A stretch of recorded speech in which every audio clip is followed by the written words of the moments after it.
पालक माझ्याजवळच असतात नेहमी सांगताना की त्यांचा अनुभव, ते ज्या जर्नीमधून आता चालले आहेत सध्या हे सगळे पालक, ते चांगलं सांगू शकतात की ह्या आजाराचं तुम्ही एक जो स्टिग्मा आहे की मला जर रिपोर्ट केला तुम्ही थॅलेसिमिया मायनर आहे तर मग लग्न कसं होणार, चालत येणं, गाडीत बसणं, पायपीट करून येणं, धावपळ करत आणणं, मग त्याच्यात काय व्हायचं की पालक कंटाळून जायचे, यायचेच नाहीत. 15 दिवसांच्या ऐवजी 2 महिन्यांनी यायचे. तोपर्यंत बाळाची कंडिशन सिरियस व्हायची. माधवराव गोळवलकर ब्लड बँकमध्ये जेव्हा कार्यरत होते तेव्हा लक्षात आलं की साधारण 350 मुलं ही थॅलेसिमिया मेजर आजाराने बाधित आहेत. त्याच्यानंतर डिवोर्स होणं घरामध्ये आणि बाळ एकटं पडणं, हा सगळा अभ्यास जेव्हा करते मी, तर मला एक आव्हान आहे की समाजाने खरं तर ह्यांना एम्पॅथी द्यावी. सिंपथीपेक्षा, सिंपथी ही, सहानुभूती ही टेम्पररी आहे. जळगाव जिल्ह्यात तरी जो सकारात्मक बदल घडून आला आहे मुलांमध्ये, त्याचा हा सन्मान आहे.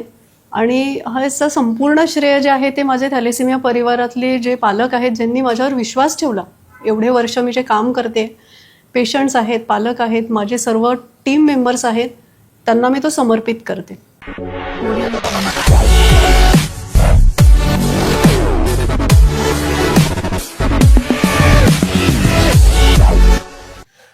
नमस्कार रसिक मित्रांनो, नमस्कार. मल्हार कम्युनिकेशन्स प्रस्तुत हॉबी डू बिडू, अर्थात एक तरी छंद असावा, या आपल्या गाजलेल्या आणि लोकप्रियतेचं शिखर गाठणाऱ्या संवाद कट्ट्यावर आजच्या अतिथी आहेत डॉक्टर सई नेमाडे. मित्रांनो, समाजासाठी जगणं म्हणजे काय आहे, तर अशा एका हिरकणीला मी आज तुम्हाला भेटवणार आहे की ज्यांचं काम अत्यंत रचनात्मक स्वरूपाचं आहे. थॅलेसिमिया मुक्त समाज निर्मितीसाठी समर्पित भावनेनं जपणाऱ्या पॅथॉलॉजिस्ट, ज्या लौकिक अर्थानं पॅथॉलॉजिस्ट आहेत, MBBS आहेत, MD आहेत पॅथॉलॉजीमध्ये त्यांनी केलेलं, पण या क्षेत्रामध्ये जवळपास 2016 पासनं सई मॅडम कार्यरत आहेत. अगदी तन मन धन लावून त्या समर्पित भावनेनं काम करतायत आणि या कार्याच्या प्रती त्याचं फळ म्हणून आणि त्यांच्याबद्दल असलेला कृतज्ञता भाव दर्शवण्यासाठी महाराष्ट्र शासनाकडून त्यांचा गौरव झालेला आहे. आणि महामहिम राष्ट्रपतींच्या शुभहस्ते त्यांचा गौरव केलाय, तो झालेला आहे. आणि एवढंच नाही मित्रांनो, तर 2025चा महाराष्ट्राची हिरकणी हा सन्मानाचा, प्रतिष्ठेचा पुरस्कार सुद्धा डॉक्टर मॅडमला मिळालेला आहे. तर नेमकं ही दुर्धर व्याधी काय आहे, त्याची लक्षणं काय असतात, समाज तो या रोगापासनं, या आजारापासनं, गंभीर समस्येपासून मुक्त करण्यासाठी म्हणून काय काय या नेमकं केलं पाहिजे, मॅडमने नेमकं काय केलेलं आहे. कारण धन्वंतरी जर अगदी प्रोफेशनली बोलायचं झालं तर पैसा कमवण्यासाठी आणि रुग्णसेवेसाठी सुद्धा अनेक लोक येतात, पण एक व्रत घेऊन त्या भावनेतनं, व्रतस्थ भावनेतनं वाटचाल करणारी हिरकणी आज आपल्या संवाद कट्ट्याची अतिथी. मित्रांनो, मॅडम आपलं सहर्ष स्वागत आहे आमच्या मल्हार कम्युनिकेशनच्या खूप खूप धन्यवाद सर, अख्ख्या टीमच्या वतीनं. मित्रांनो, आजचा आपला एपिसोड क्रमांक आहे 222. आय रिपीट, 222व्या या एपिसोड च्या मध्ये आजच्या अतिथी डॉक्टर सई नेमाडे आणि विषय थॅलेसिमिया जनजागृतीसाठी हिरकणी पुरस्कार. पुरस्कारासाठी मॅडमने काम नाही केलेलं, तर मुक्त कसा होईल या दुर्धर व्याधींपासून आपला समाज. मुळात मॅडम, पुन्हा स्वागत करताना मला आपला सरळ प्रश्न करायचा आहे की आमच्यासारख्या सुशिक्षित असणाऱ्या अनेकांना हे माहिती नाहीये हा आजार. बरोबर. तर तुम्हाला सॅल्यूट आहे, म्हणजे कृतज्ञतापूर्वक तुम्हाला वंदन आहे की केवढा मोठा आजार आणि तुमचं त्या संदर्भातलं केवढं मोठं काम. अनेक वर्ष तुम्ही कार्यरत आहात आणि अभिनव स्वरूपाचे रचनात्मक असे उपक्रम आपण राबवत आहे आणि त्याचे रिझल्ट पण आपल्याला मिळत आहेत. तर काय आहे नेमका, ही व्याधी काय आहे, ही समस्या काय आहे, कुठून येते, ही काय नेमकं होतं, आपण जरा आमच्या सगळ्यांना सांगा मित्रांना. धन्यवाद सर. खरं तर हा जो मला सन्मान जो मिळाला आहे तो खरं तर समाजामध्ये, जळगाव जिल्ह्यात तरी जो सकारात्मक बदल घडून आला आहे मुलांमध्ये, त्याचा हा सन्मान आहे. आणि ह्याचं संपूर्ण श्रेय जे आहे ते माझे थॅलेसिमिया परिवारातले जे पालक आहेत, ज्यांनी माझ्यावर विश्वास ठेवला. एवढे वर्ष मी जे काम करते, पेशंट्स आहेत, पालक आहेत, माझे सर्व टीम मेंबर्स आहेत त्यांना मी तो समर्पित करते. तुम्ही म्हटलात की दुर्गम भागामध्ये माहिती नाही, जर सामान्य माणसाला माहिती नाही तर दुर्गम भागातील व्यक्तींना कसा कळेल थॅलेसिमिया आजार. तर आपण आता बघतो की वंश परंपरेने आपल्याला रंग, रूप, उंची सर्व गुणधर्म आपल्या आईवडिलांकडून येतात. तसाच थॅलेसिमिया देखील आजार आईवडिलांकडूनच बाळाला येतो. जसं आता एखादी व्यक्ती डायबेटिक असेल तर पुढच्या पिढीला तो डायबेटीस होतो आणि त्याच्याबद्दल आपल्याला माहिती आहे. कॅन्सर आपल्याला सध्या माहिती आहे, त्याच्यामुळे आपण त्याच्या बाबतीत प्रिकॉशन्स घेतो. आता थॅलेसिमिया माहितीच नाही तर लोक प्रिकॉशन्स घेणार कसे? ठीक आहे, तर हा थोडक्यात रक्ताचा अनुवांशिक गंभीर आजार आहे. जर एखादी व्यक्ती थॅलेसिमिया वाहक असेल आणि अशा व्यक्तीचं लग्न थॅलेसिमिया वाहक व्यक्तीबरोबर जर झालं आणि ते दोघेही जण अनभिज्ञ आहेत की आपण वाहक आहोत या आजाराचे आणि पुढे येणाऱ्या बाळाला ह्याचा गंभीर स्वरूपाचा आजार होणार आहे, हे त्या अनभिज्ञ पालकांना माहितीच नाही आहे. म्हणजे काय, थोडक्यात जेव्हा बाळ जन्माला येतं तेव्हा कळतं की आपण दोघेही या आजाराचे वाहक होतो, बाळाला मात्र थॅलेसिमिया मेजर झालेला असतो. तर आपल्या कामामध्ये आता आपण सुरुवात जशी केली की दुर्गम भागामध्ये जास्त कॉन्सन्ट्रेशन का आहे, तर त्याच्यामध्ये खूप तफावत आहे आजारामध्ये म्हणा किंवा ट्रीटमेंट्स म्हणा किंवा त्याच्यावरती येणाऱ्या अडचणी, आर्थिक अडचणी, म्हणून आपण सगळ्यात जास्त फोकस हा दुर्गम भागावर केला. तर जेव्हा मी ब्लड बँकला होते, म्हणजे माधवराव गोळवलकर ब्लड बँकमध्ये जेव्हा कार्यरत होते, तेव्हा लक्षात आलं की साधारण 350 मुलं ही थॅलेसिमिया मेजर आजाराने बाधित आहेत. ठीक आहे, आता मुलं येत होती, ब्लड अवेलेबल नाही. आता रक्ताचा आजार म्हणजे थोडक्यात काय, तर त्याला दर 15 दिवसांनी रक्त देणं. रक्त देणं म्हणजे नुसतं ब्लड अवेलेबल आहे इतकं तर सर्रास ब्लड बँकमध्ये अवेलेबल नसतं. तर कोणीतरी डोनर बोलवा आणि ब्लड द्या, मग त्या मुलाला मिळेल. अशा पद्धतीचं हे चक्र सुरू असताना बरेच वेळा ब्लड मिळायचंच नाही, पालक हतबल व्हायचे.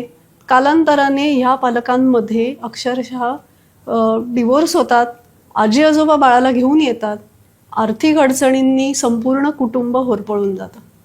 आणि ही जी विसंगती होती ही दिवसेंदिवस वाढत होती. जसं की ब्लड नाही, परत जाणे, मुलं परत येत नव्हती. ह्या मुलांना आयर्न खूप वाढल्यामुळे त्यांना काही गोळ्या द्याव्या लागतात, त्या गोळ्या अवेलेबल नाही म्हणून मुलांचे मृत्यूदर अधिक होता. हे सगळं लक्षात आल्यावर खरं तर ही कामाला सुरुवात झाली. सर वा, खरंच म्हणजे मी मगाशी म्हटलं की अक्षरशः कृतज्ञतापूर्वक हे सगळं लोकांपर्यंत आलं पाहिजे आणि सॅल्यूट आहे तुम्हाला. मग 9,000 लोकांपर्यंत तुम्ही जवळपास पोहोचलेला आहे. बरोबर. आता कसं हे शक्य झालंय? खरं तर सर जिथे जिथे मला शक्य होतं कॅम्प घेणं, अवेअरनेस प्रोग्राम, मग ते शाळा कॉलेजेस म्हणा किंवा दुर्गम भागामध्ये आता जिथे पेशंटच आपले आहेत ऑलरेडी, मग तिथल्या रिप्रेझेंटेटिव्हला जाऊन भेटणं, सरपंचाला जाऊन भेटणं आणि त्या गावातील लोकांना गोळा करणं, हे एक ध्येयच ठेवलं आहे की तिथला कोणीतरी लोकल रिप्रेझेंटेटिव्ह निवडून तिथल्या लोकांना एक जवळ करणं. आणि पेशंटचे पालक माझ्या जवळच असतात नेहमी सांगताना की त्यांचा अनुभव, ते ज्या जर्नीमधून आता चालले आहेत सध्या हे सगळे पालक, ते चांगलं सांगू शकतात की हा आजाराचं तुम्ही एक जो स्टिग्मा आहे की मला जर रिपोर्ट केला तुम्ही थॅलेसिमिया मायनर आहे तर मग लग्न कसं होणार, हा स्टिग्मा घालवण्यासाठी ते पालक माझ्यासाठी नेहमी उभे असतात की आमच्या बाळाला जो आजार होतोय तो तुमच्या पिढीतील बाळाला होऊ नये म्हणून ही टेस्ट करून घ्या. तर आपण प्रत्येक इंडस्ट्रीमध्ये जातो, इन्व्हेस्टिगेशन्स करून देणे, त्यांचं काउन्सिलिंग करणे, मग त्याच्यामध्ये शाळा कॉलेजेस, इंडस्ट्री आणि गावोगावी जिथे आपल्याला महिला मंडळ आहेत, जिथे कुठले छोटेही कार्यक्रम असतात, हळदी कुंकासारखा जरी कार्यक्रम असला तरी माझं लेक्चर तिथे नक्की असतं. त्याच्यामुळे आपण आतापर्यंत 9,000 जे तरुण पिढी आहे त्यांना भेटलो जाऊन, त्यांना काउन्सिलिंग करून झालंय. 600 जवळपास आपले हेल्थ वर्कर्स आहेत, आशा वर्कर्स आहेत, त्यांना आपण ह्या सगळ्या आजाराबद्दल कसं तुम्ही त्या पेशंटपर्यंत पोहोचाल आणि पेशंटला जर ट्रीटमेंटमध्ये काही प्रॉब्लेम येत असेल तर आपण ट्रीटमेंट इम्प्रूव्ह करू शकतो आणि त्यांचं लाईफस्टाईल बदलू शकतो. अच्छा अच्छा. लाईफ स्पॅन बदलणारे खरं तर त्यांचं, जर व्यवस्थित ट्रीटमेंट जर त्यांना मिळाली तर. बरं, मग हे ह्या आजाराची लक्षणं म्हणजे खरंच आता इतकं गंभीर स्वरूप ह्या आजाराचं असेल असं मला वैयक्तिकपणे सुद्धा शिक्षण क्षेत्रामध्ये इतके वर्ष कार्यरत असताना सुद्धा मला नेमकं कळलं नाही. पण आत्ता मला हळूहळू सगळं या गोष्टी कळत आहेत. काही दिग्गज सुद्धा ह्या आजाराने प्रभावित झालेले होते, म्हणजे अगदी मोठी नावं आहे या क्षेत्रामध्ये. तर आपण काय सांगाल? बरोबर. आता या आजारामध्ये अमिताभ बच्चन सारख्या एवढी Big महान B. व्यक्ती, बरं. बरोबर, ते आहेत. अमिषा पटेल आहे, अच्छा. पीट सॅम्प्रस सारखे टेनिस खेळाडू आहेत. खरं तर काय होतं की आपल्याला हा आजार माहिती नाही, आपण कधीही टेस्ट करून घेतली नाही. त्याच्यामुळे जेव्हा आपण असे कॅम्प करतो तेव्हा साधारण 4 ते 5% व्यक्ती ह्या आजाराच्या वाहक असतात. मग काहींमध्ये या जातींमध्ये जास्त असतो, जसं की सिंधी समाज आहे, मुस्लिम आहे, कच्छ आहे, गुजराती आहे, मारवाडी आहेत. ह्या जमातींमध्ये जास्त आहे. आता तो का जास्त आहे तर हा परंपरेने आलेला आहे, अगदी हजारो वर्षांपूर्वी. म्हणजे खरं तर ह्याची सुरुवात होती सायप्रस सारख्या ठिकाणी फ्रान्समध्ये. तिथे जवळपास 80% मुलं जी जन्माला येत होती ह्या आजारानेच बाधित होती. आणि तेव्हा त्यांच्या लक्षात आलं की हा काहीतरी सिरियस ब्लड डिसऑर्डर आहे आणि ह्याला आपण काहीतरी करून लगेचच थांबवलं पाहिजे. मग त्यांनी त्याच्यावरती काय केलं असेल तर प्रत्येकाची ही टेस्ट करून घेणं कंपल्सरी, आणि लग्नाच्या आधी ही दोघांची टेस्ट करून घेणं. आणि आता सध्याचा त्यांचा रेट हा 0% आहे. तिथे एकही मुली आजाराचं जन्माला येत नाही. तर हा जो प्रवास आहे माझा तो त्याच्यामध्ये लक्षात येतं की 4% लोक म्हणजे आश्चर्यचकित होतात की अरे मला पण आहे थॅलेसिमिया मायनर. ठीक आहे, तर थॅलेसिमिया मायनर हा खरं तर आजार नाही, हे वाहक आहेत. जेनेटिकली 2 जे जीन्स असतात त्याच्यातला एक तुमचा डिफेक्ट आहे, एक तुम्ही नॉर्मल आहात, म्हणून तुम्हाला वैयक्तिक कुठलाही त्रास नाही. त्याच्यामुळे आपण कधीही लॅबमध्ये गेलो तर आपण म्हणत नाही की अरे माझं थॅलेसिमिया टेस्ट करा, कारण एक तर माहिती नाही. बरं, हिमोग्लोबिन तुम्ही बरेचदा चेक केलं असेल, तुम्ही केलं असेल सर, तर हिमोग्लोबिनची तुम्हाला फक्त व्हॅल्यू कळते लॅबमध्ये की 12 ग्रॅम आहे, 14 आहे. त्याच्या मागे जे जीन्स आहेत ह्याचा तपास कोणी करत नाही. आणि तोच जर डिफेक्ट असेल तर तो फक्त त्या टेस्टमध्येच कळतो, ज्याला आपण थॅलेसिमिया इलेक्ट्रोफोरेसिस टेस्ट म्हणतो. त्याच्यामध्ये हा जेनेटिक डिफेक्ट कळतो. नॉर्मल लॅबोरेटरीमध्ये तुम्ही फक्त हिमोग्लोबिनची व्हॅल्यू बघता. मग मी जर थॅलेसिमिया मायनर असेल तर माझं हिमोग्लोबिन नॉर्मल असणार आहे, कारण की माझं दुसरं जीन नॉर्मल आहे. ठीक आहे, म्हणजे मला आतापर्यंत माहिती नाही की मी मायनर आहे. आणि जर माझ्या पार्टनरचं जर थॅलेसिमिया मायनर असेल तर बाळाला काय होणार आहे, मेजर होण्याची शक्यता 25% आहे. आता जर तुम्ही टेस्ट जर केली तर त्याच्यावरती काय करावं लागेल, जर मी मायनर आहे तर शक्यतो पार्टनर मायनर नको. बरं. जर 2 व्यक्ती मायनर आहे तर बाळाला मेजर होणार आहे. मग त्याच्याकरता सिंपल काय आहे तर शक्यतो पार्टनर मायनर नको. हा त्याच्यावरती खरं तर आता पुढे आपल्याला हा उपचार म्हणूनच खरं तर हे करावं लागणार आहे. आजच्या ह्या डिजिटल युगामध्ये म्हणजे एकीकडं या सगळ्या यांत्रिकीकरणामुळे म्हणजे आपण म्हणतोय की परंपरेने माकडाचा माणूस झाला, पण परत माणूस माकडाकडे चाललाय असं सगळं होत आहे. संवाद हरवलेला आहे. नात्यांची जी वीण आहे ती घट्ट होण्याच्या ऐवजी उसवली जाते. असं हे सगळं असताना आणि पूर्वीच्या काळात एकत्र कुटुंब होतं, म्हणजे ते दुःख पण वाटून घेतली जायची. पण आता हे सगळंच वर्किंग आई वडील दोघंही असतात, प्रॉब्लेम्स अनेक असतात. हे तुम्ही फार महत्त्वाचं सांगतायत मॅडम. तर लाईन ऑफ ट्रीटमेंटमध्ये तुम्ही सांगत असताना HLA टायपिंग असं काहीतरी एक ते टर्म माझ्या याच्या वाचण्यात आलेली, तर काय सांगाल त्याच्याबद्दल? थॅलेसिमियाचं एक प्रकार आहे की ट्रीटमेंट. तर ट्रीटमेंटमध्ये एकतर आपल्याला त्यांना दर 15 दिवसांनी ब्लड द्यावं लागतं, आणि दुसरं आहे बोन मॅरो ट्रान्सप्लांट. तर बोन मॅरो ट्रान्सप्लांटच्या आधीची टेस्ट करावी लागते, त्याला आपण म्हणतो HLA टायपिंग. ठीक आहे, तर त्या टायपिंगमध्ये काय येतं की पेशंट आणि त्याच्याबरोबर होणारा मॅच पर्सन, त्याला म्हणतो आपण HLA टायपिंग.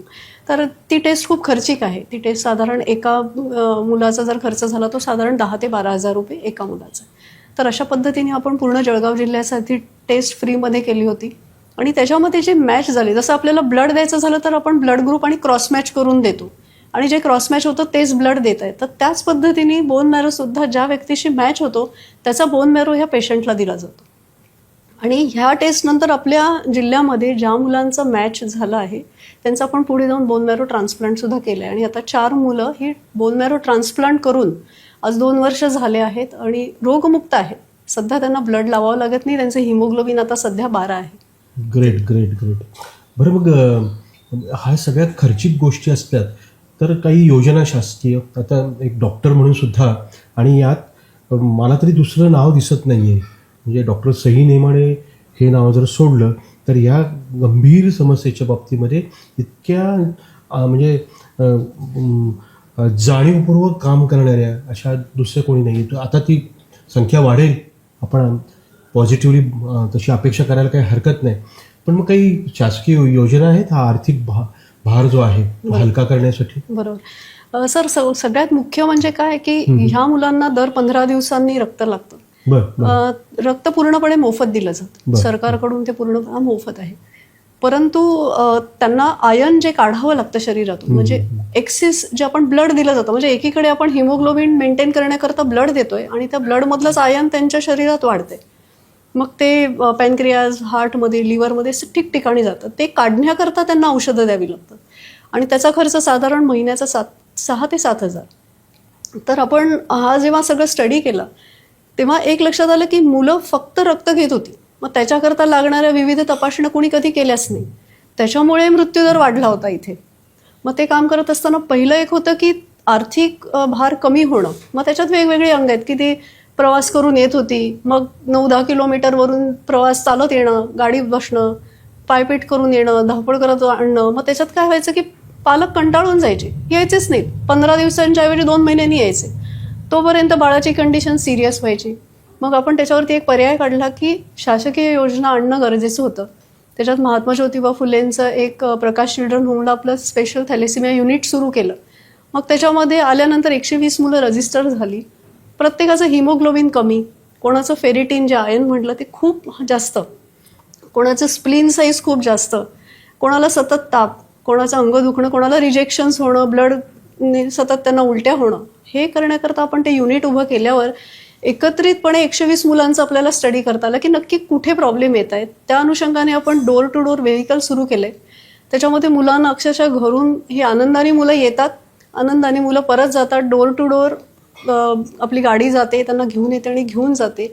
दुसरं म्हणजे त्याचा एक उपयोग असा झाला की पॅरेंट्सचा खाडा होत नाही. या 5-6 मुलांना घेऊन येणारी एकच व्यक्ती आहे, बाकी सगळे त्यांच्या कामावर जातात. तो खाडा होत नाही. आर्थिक तेवढा त्यांना सपोर्ट मिळाला. आयर्नच्या गोळ्या ज्या 7,000-6,000च्या होत्या त्या त्यांना मोफत मिळायला लागल्या. ज्या मुलांचं फेरिटिन खूप वाढलं होतं त्या सगळ्या मुलांचे MRI आपल्या संस्थेतर्फे सगळ्यांचे मोफत करण्यात आले. त्याच्यात ज्यांचे डिपॉझिट झाले होते, आता आयर्न फक्त शरीरात वाढणं त्याचा धोका असतो की ते हार्टमध्ये जातं, लिव्हरमध्ये जातं, पॅनक्रियाजमध्ये जातं, त्याच्यामुळे होणारे व्याधी वेगळे. मग ते कमी करण्याकरता आपण स्पेशल टीम आणली पुण्याहून, त्यांची ट्रीटमेंट वेगळी सुरू केली.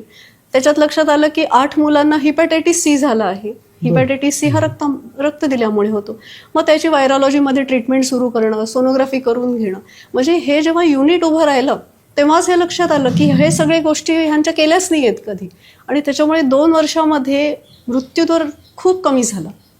परत आपण जितक्या लोकांपर्यंत पोहोचलो त्या लोकांचं काउन्सिलिंग करणं, सतत काउन्सिलिंग करून त्यांना थॅलेसेमिया मायनर एकदा कळल्यानंतर लग्न होईपर्यंत त्यांचं काउन्सिलिंग करणं आणि लग्न झाल्यानंतर सुद्धा रजिस्ट्रेशन करून घेणं की तुमच्या बाळाला काय धोका असू शकतो. अशामध्ये आपण 53 जोडप्यांचे बाळाची म्हणजे गर्भजलाची तपासणी करण्याकरता पाठवलं होतं. त्याच्यात 9 जन्म आपण रोखले. वा मॅडम, प्रसिद्धी माध्यमांनी सुद्धा म्हणजे केवळ स्थानिकच नाही तर राज्य पातळीवर सुद्धा तुमच्या ह्या सगळ्या प्रयत्नांची, ह्या रचनात्मक कार्याची दखल घेतलेली आहे. आणि तुम्ही संवाद करताना नेहमी आवर्जून सांगतात की म्हणजे आरोग्य ही इतकी महत्त्वाची गोष्ट आहे, आरोग्याकडे लक्ष देणं, आणि त्यामुळं मग सामाजिक स्वास्थ्यसुद्धा नीट राहणार आहे. आणि तुम्ही अपील पण करतात किंवा म्हणजे कुंडली एक वेळ बघू नका, पण हे रक्तगट तपासणी मात्र आवर्जून करून घ्या. बरोबर. तर काय सांगाल नेमकं, कारण हे फार महत्त्वाचं आहे. आमचा तरुण वर्ग खूप आहे, युवा पिढीला तुम्ही काय संदेश द्याल? खरं तर लग्न जमलं तर पहिली स्टेप अशी असते की कुंडली बघतात. फार फार तर ब्लड ग्रुप बघतात की जर 2 ब्लड ग्रुप सारखे असतील तर बाळाला त्रास होईल का, हे फार मिथ आहे. दुसरं आहे की HIV करून बघणं. ह्याच्या पलीकडे काही कोणी सध्या जात नाही. तर अगदी महत्त्वाचं म्हणजे कुंडली बरोबर, म्हणजे 36 गुण तुम्ही जुळवत आहात तर नक्की जुळवा, त्याच्यासाठी माझं काही ऑब्जेक्शन नाही. परंतु त्याचबरोबर 37वा गुण हा थॅलेसेमियाचा टेस्ट नक्की करून घ्या आणि तो जुळवून बघा. कारण की 36 गुण जर तुम्ही जुळवले, लग्न केलं तर तुम्हाला माहित नाही की तुम्ही थॅलेसेमिया मायनर आहात. बाळ तर जन्माला येणारच आहे मेजर, मग त्या गुणांचा फायदा काय. तर 37वा गुण हा जुळवून जर दोघं थॅलेसेमिया मायनर असतील तर शक्यतो लग्न टाळावे, आणि जर करायचंच असेल तर मात्र गर्भधारणेनंतर त्या गर्भजलाची तपासणी करणं आवश्यक आहे, जर दोघंही थॅलेसेमिया मायनर असतील तर. तर गर्भजलाची तपासणी ही साधारण 3ऱ्या महिन्यात, म्हणजे प्रेग्नन्सी गर्भधारणा झाल्यानंतर ही 3ऱ्या महिन्यात केली जाते. आणि त्या टेस्टिंगमध्ये जर कळलं की बाळ थॅलेसिमिया मेजर आहे तर मात्र त्याचं ॲबॉर्शन करावं लागतं, गर्भपात करावा लागतो.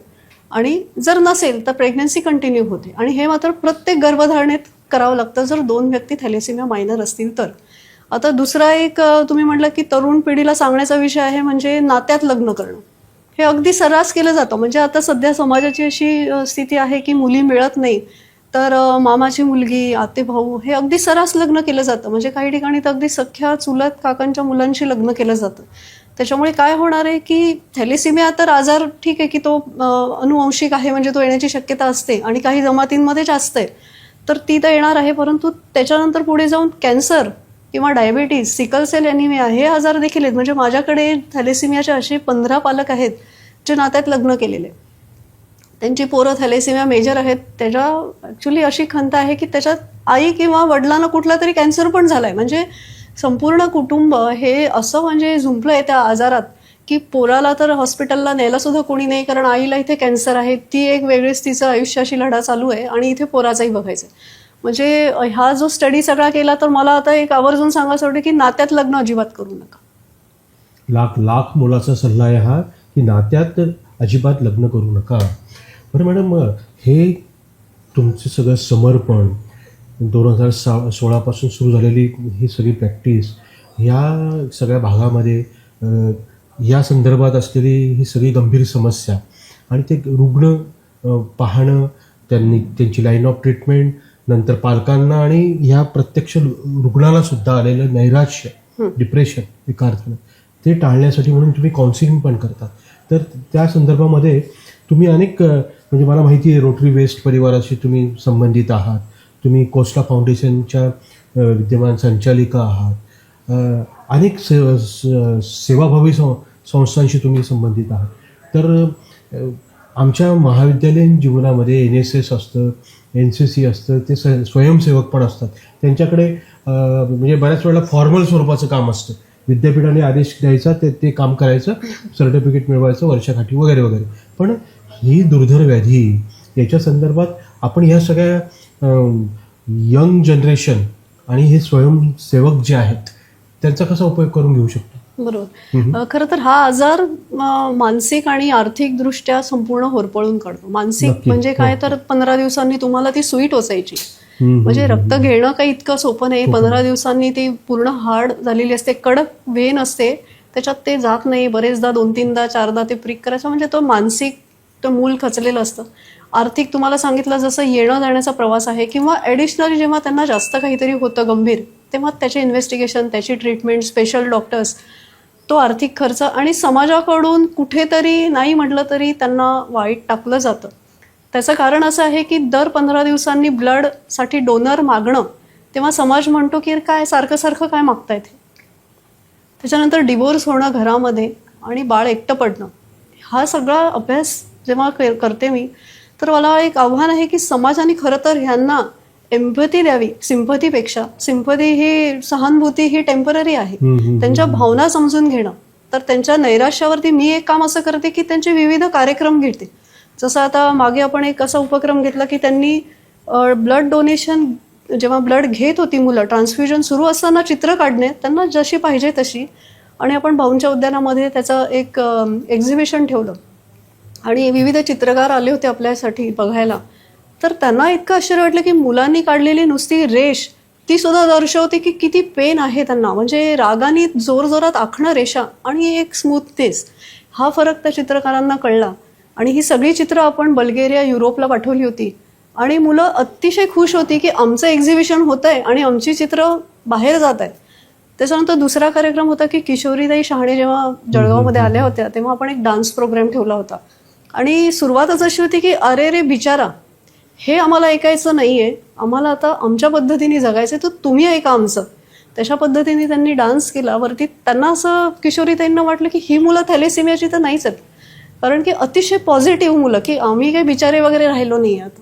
आणि माझा जो एक आनंद असा आहे की मला हक्काने सगळं सांगतात मुलं. जेव्हा घरी येतात मुलं तर हक्काने सांगतात की आम्हाला आज हे पाहिजे, आम्हाला आज म्युझिक अकॅडमी पाहिजे, आम्ही कुठेतरी मागे पडतोय, आम्हाला हा क्लास लावून द्या. आता माझी एक मुलगी जेव्हा ती 10वी झाली तर UPSC MPSC तिची जिद्द आहे. तिला आपण सहकार्य असं करतो की तू शारीरिकदृष्ट्या स्ट्रॉंग राहायचंय, तुला असं विचार नाही करायचे की अरे मला आता दुखतंय. MPSCची तयारी तू पूर्ण करू शकते आणि त्याच्यासाठी आपलं पूर्ण सहकार्य आहे तिला. तर युवांना असं सांगायचं आहे की सगळ्यांनी समाजाने ह्या मुलांना मानसिक बळ द्यायचं आहे. खरं तर आर्थिक तर आता बऱ्याच आपल्याला वेगवेगळ्या संस्था आहेत, रोटरी आहे किंवा आपल्याला आर्थिक बळ चांगलं आहे. या मुलांना आपण एक चांगलं सुरू केलं की महिन्याला पेन्शन सुरू झालंय, हे यांना नव्हतं. तर तो GR आपण त्यांना दाखवून कलेक्टर साहेबांना भेटून तो GR त्यांचा पास झाला होता, पण ह्या काही कारणांनी त्यांना मिळत नव्हतं. पेन्शन मिळायला लागलं, शिष्यवृत्ती मिळते शाळेतून. तर आर्थिक सपोर्ट आता आहे, मानसिक सपोर्ट मात्र सगळ्यांनी दिला पाहिजे. ह्या मुलांसाठी ब्लड डोनेशन केलं पाहिजे. आता ब्लड डोनेशनचं पण असं आहे की बरेच लोक ब्लड डोनेशन करतात, अगदी रेग्युलरली करतात, पण एक आहे की एखाद्या मुलाला तुम्ही दत्तक घ्या. त्याच्याने काय होईल की समजा आज तुम्ही दत्तक घेतलं तर 3 महिन्यांनी तुम्ही त्याला ब्लड देऊ शकता. अशा जर 10 व्यक्ती एकत्र आल्या सेम ब्लड ग्रुपच्या त्या मुलाकरता, तर त्याच 10 व्यक्तींचं ब्लड त्यांना शुअरली मिळणार आहे. त्यांना 3-3, 4-4 महिन्यानंतर तुमच्याच सर्कलमधून त्याला द्यायचं आहे. त्याचा एक फायदा असा होईल की त्याला रिॲक्शन्स येणार नाही. ज्या व्हरायटी ऑफ ब्लडनी त्याला रिॲक्शन्स येतात, आज कोणाचं 15 दिवसांनी अजून तिसरा, अजून चौथा, तर त्यांना जेव्हा 10वं ब्लड लागतं ना तेव्हा त्यांना रिॲक्शन येते आणि ते ब्लड घेऊच शकत नाही, ताप येतो खूप आणि रिॲक्शन येते. तर आता माझ्याकडे जेव्हा मी स्कूलमध्ये किंवा कॉलेजेसमध्ये स्पेशली जेव्हा लेक्चर्स घ्यायला जाते तर माझं पहिलं आव्हान आहे की ब्लड डोनेशन करा. आणि तुम्ही ऑलरेडी करत असाल तर तुम्ही या मुलांना दत्तक घेऊन आता पुढे तुमचं मोहीम राबवा. 10-15 लोक एका ब्लड ग्रुपचे जवळ या आणि तुम्ही त्या मुलाला दत्तक घ्या, म्हणजे ती सेफ होते. आणि प्रत्येकाने थॅलेसिमिया टेस्ट लग्नापूर्वी नक्की करून घेतली पाहिजे. थॅलेसिमिया टेस्ट कोणत्याही पॅथॉलॉजी लॅबमध्ये अवेलेबल आहे. त्याचा खर्च फार कमी आहे. जेवढा आजारावरती खर्च जातो त्याच्यापेक्षा अगदी क्षुल्लक खर्च, साधारण 1000 रुपयाची ही टेस्ट आहे. थॅलेसिमिया टेस्ट म्हणूनच म्हटली जाते. ती टेस्ट 100% लग्नापूर्वी करून घ्या. आणि जर थॅलेसिमिया मायनर असाल तर काउन्सिलिंग करून घ्या कोणाकडून तरी, की काय बाबा आजार आहे. कारण बरेचदा असं होतं की अरे लेबल केलं मी थॅलेसिमिया मायनर आहे, आता पुढे काय, आता लग्न होईल की नाही. म्हणजे हा समाजाचा अजून एक मोठा प्रॉब्लेम आहे की आपण कॅम्पिंग तर करतो, टेस्ट करून देतो. आजवर आपण आपल्या संस्थेकडून साधारण 2,000 ते 2,500 टेस्टिंग करून दिले आहेत, काउन्सिलिंग करून दिले आहे. पण समाजाचा एक भाग असा आहे की आता तुम्ही लेबल करून दिले, आता आमच्या पोरीचं लग्न कसं होणार.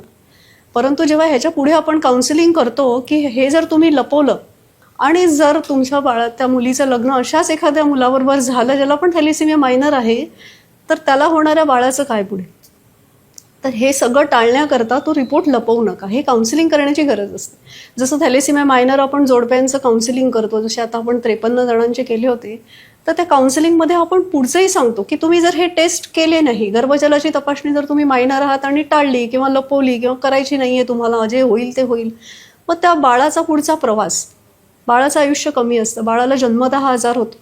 साधारण 6 ते 8 महिन्याचं बाळ असतं तेव्हा लक्षात येतं की हे थॅलेसिमिया मेजरचं बाळ आहे, म्हणजे त्याच्यात ब्लडच नाही. बाळामध्ये साधारण जे नॉर्मल 12 ते 14 ग्रॅम असतं ते हे जन्मताच बाळामध्ये 4 ते 5 ग्रॅमच असतं. मग त्याच्यामध्ये जन्मतः आजार सुरू होतो, बाळाचं आयुष्य कमी, म्हणजे मानसिक धक्का जबरदस्त की बाळ तर झालंय पण असं झालंय. हे सगळं टाळण्याकरता युवा पिढीने कंपल्सरी थॅलेसिमिया टेस्ट करणं गरजेचं आहे. मॅडम अगदी आवर्जून हे सगळं अपील करतायत, परत परत सांगतायत. मित्रांनो, मला नक्कीच खात्री आहे की मॅडम जे आवाहन करतायत त्या दृष्टिकोनातून आपली पावलं त्या दिशेने पडली पाहिजेत. बरं मॅडम, म्हणजे मॅडम काळजातून सगळे हे शब्द येत आहेत, कुठल्याही कागदावरचे शब्द नाही आहेत मित्रांनो. तर नक्की आपल्या बाजूने मी मॅडमला ग्वाही देतो की आमची ही तरुण पिढी जी आहे ती आपल्या या समर्पित कार्यामध्ये, रचनात्मक कार्यामध्ये नक्की सहभाग देईल. मॅडम, एक खऱ्या अर्थानं अंधारलेल्या ह्या सगळ्या पेशंट्सच्या जीवनामध्ये आपण मनापासून उजेड पेरण्याचं काम करतायत, महत्त्वाचं काम करतायत. तर ह्या सगळ्या वाटचालीमध्ये आपली फॅमिलीसुद्धा सोबत असणं फार गरजेचं आहे. तर काय सांगाल फॅमिली सपोर्टच्या बाबतीत? 100% सर. खरं तर संपूर्णपणे त्याग केल्याशिवाय काम पूर्णपणे होत नाही. कारण की जेव्हा जेव्हा मला शनिवार रविवार वेळ असतो तेव्हाच मी शक्यतो गावांमध्ये जाऊ शकते. बरोबर. आणि त्याच्यामुळे दुर्लक्ष होतं, मुलींकडे माझ्या दुर्लक्ष होतं किंवा त्यांचं सहकार्य आहे म्हणा. कारण माझ्याकडे ऑडिट करण्यासाठी माझी आई आहे आणि तिचं वय वर्ष 80 आहे, पण ती अगदी उत्साहाने मला संपूर्ण ऑडिट करायला मदत करते. माझ्या दोन्ही मुली ह्या आता जे काही रेकॉर्डिंग्ज असतात त्याचे क्लिप्स बनवून यूट्यूबवर टाकणं, नंतर आपल्या चॅनल आहे त्याच्यावरती काही काही अपडेट्स करणं, म्हणजे त्यांच्या सहकार्यानुसार मुळेच आहे खरं तर हे संपूर्ण प्रवास. नाही तर एकीकडे आपण धावतो कुठे आणि दुसरीकडे काय सोडतोय हे लक्षात येत नाही बरेचदा. परंतु मला वाटतं त्यांच्याच सहकार्याने हे थोडं आमचं काम चांगलं चालू झालेलं आहे आणि असंच चालू राहील. म्हणून मी खरं तर त्यांना एक विनंती करते की असंच सहकार्य मला करा, नाही तर पुढे कठीण होऊन जाईल. नक्की नक्की. म्हणजे चांगलं काम असलं आणि उद्देश निरपेक्ष असला की हात असे पुढे मदतीसाठी नक्कीच येतात. आणि ते घरचे असले तर फार अजून दुग्धशर्करच गोष्टी ती म्हटली पाहिजे. बरं मॅडम, मग महामहिम राष्ट्रपतींच्या शुभ हस्ते आणि मान्यवरांच्या उपस्थितीत तो गौरव स्वीकारताना आणि महाराष्ट्राची हिरकणी हा सुद्धा सन्मान स्वीकारताना तो क्षण नेमका काय आहे? म्हणजे तो आनंदाचा नक्कीच आहे, पण मग जबाबदारी सुद्धा आपसुकच वाढते की नाही? काय सांगाल त्याच्याबद्दल?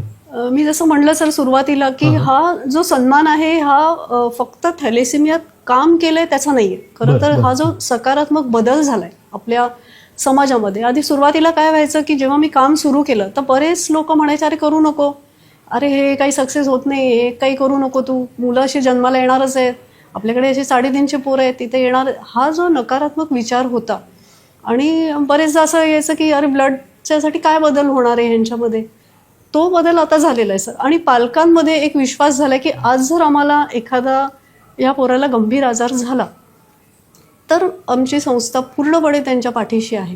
जसं आता नुकतंच काय झालं की एका मुलाला पाणी झालं छातीमध्ये, तर साधारण त्याचा खर्च 1.5-2 लाख रुपये. कुठेही जा किंवा जे थोडं त्याला रिॲक्शन्स झाल्या होत्या ब्लडच्या आणि ब्लड दिल्यानंतर लगेचच त्याला रिॲक्शनमुळे त्याचं HB2 ते 3 होत होतं.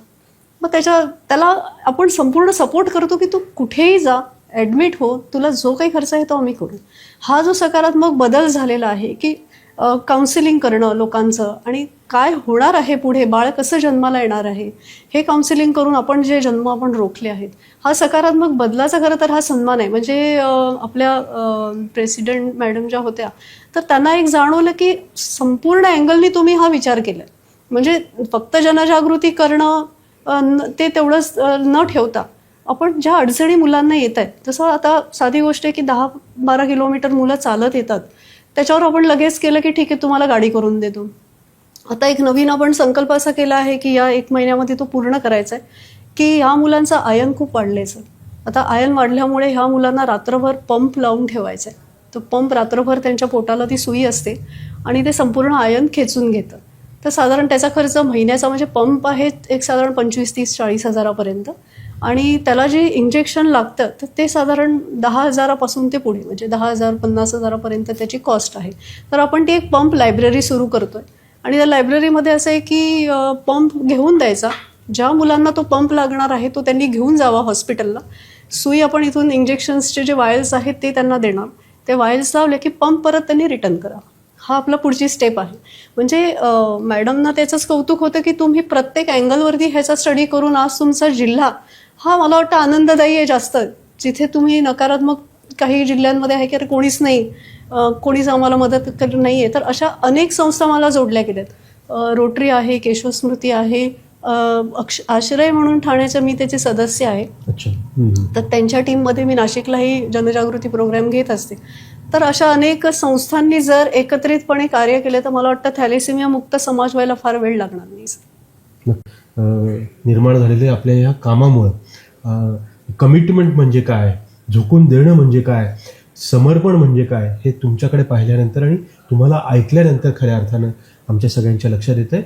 मॅडम, तुमच्या या कार्याला सलाम करत असताना आणि आपण ही सगळी माहितीपूर्ण उपयुक्त अशी जी देत आहे त्याची या गप्पांची सांगता करत असताना तुमच्या सगळ्या पुढल्या कार्यासाठी आमच्या समस्त मल्हार कम्युनिकेशनच्या टीमच्या वतीनं मनस्वी शुभेच्छा आहे, सदिच्छा आहे.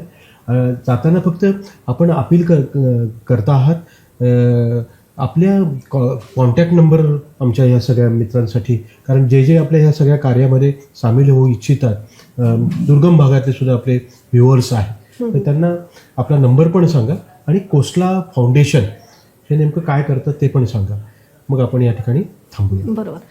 कोसला फाउंडेशन ही NGO 2020 स्थापन केली आहे आणि जळगावमध्येच कार्यरत आहेत आणि त्याच्यामध्ये बरेच कार्यकारी जण आहे, कार्यकारिणी आहे आणि प्रामुख्याने आता आपण काम हे वैद्यकीय केलेलं आहे. त्याच्यामध्ये थॅलेसिमिया आणि मग त्याच्यामध्ये एज्युकेशन सपोर्ट करणं मुलांना आणि वैद्यकीय वेगवेगळ्या तपासणी, मग त्याच्यामध्ये ॲनिमिया टेस्टिंग करून देणं. फक्त थॅलेसिमिया न करता ॲनिमिया टेस्टसुद्धा करतो आपण. प्रायमरी टेस्ट ॲनिमिया असते. ॲनिमियामध्ये जर आपल्याला वाटलं थॅलेसिमिया आहे तर थॅलेसिमियाची वेगळी टेस्ट केली जाते. आता जवळपास 57% भारतीय हे ॲनिमिक आहेत. मग त्याच्यावरती जर उपचार केला नाही तर दुर्गम भागातल्या महिला काय तशाच काम करत राहतात. मग त्याच्यात आपण ॲनिमियाच्या गोळ्या देणं, आयनच्या गोळ्या देणं त्यांना. ॲनिमियावरती जर खूप सिव्हिअर ॲनिमिया असेल तर त्यांना ब्लड ट्रान्सफ्युजनची आपण ॲम्ब्युलन्सची सोय केली होती की ॲम्ब्युलन्सनी त्यांनी इथे येऊन ब्लड लावलं आणि परत झालं. त्याच्यानंतर पुढे आहे की एक लायब्ररी मुलांसाठी चांगली सुरू करायची आहे. कोसला नावामध्येच आहे, सगळ्यांना माहिती आहे कोसलाकर. त्याच्यामुळे पुढे जाऊन आपल्याला ही एक लायब्ररी सुरू करणं हे एक स्वप्न आहे आणि ती लायब्ररी शक्यतो ह्या मुलांकरता, माझ्या सगळ्या ह्या थॅलेसिमिया परिवाराकरता खरं तर सुरू करायचं स्वप्न आहे की ह्या मुलांना एक सकारात्मक ठेवणं सतत. मग त्याच्यात म्युझिक आहे, लायब्ररी आहे, खेळ आहे. आपण एक जिम्नॅस्टिक मॅडम आहेत, त्यांच्याकडे आपण सध्या अप्रोच केलेला आहे. ह्या मुलांना रिदमिक जिम्नॅस्टिक शिकवून पुढे नेणं हे आपल्या सगळ्या फाउंडेशनचं कार्य आहे. माझा नंबर आहे 9892190555. तर मित्रांनो, म्हणजे आईच्या ममतेनं मनापासून हे महत्त्वाचं कार्य करणाऱ्या अशा हिरकणी आज आपल्या समवेत होत्या. तर मॅडम, आपल्या सगळ्या स्वप्नपूर्तीसाठी आमच्या मल्हारच्या टीमच्या वतीनं मनापासून शुभेच्छा आहेत. आपण आलात आणि संवाद कट्ट्यावर खरं तर समाजसेवेचं व्रत आणि हा छंद म्हणून जोपासणं सुद्धा, म्हणूनच आपण हॉबी डू बी डू, एक तरी छंद असावा.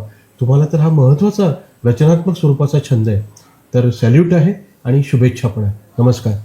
एक सांगू इच्छिते सर, मला नेहमीच दत्ता हलसगीकर सरांची कविता खूप मनापासून माझ्या मनामध्ये रुजली आहे.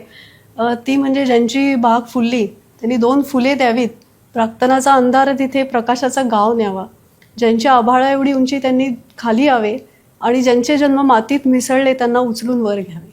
खूप खूप धन्यवाद सर. सुरेख.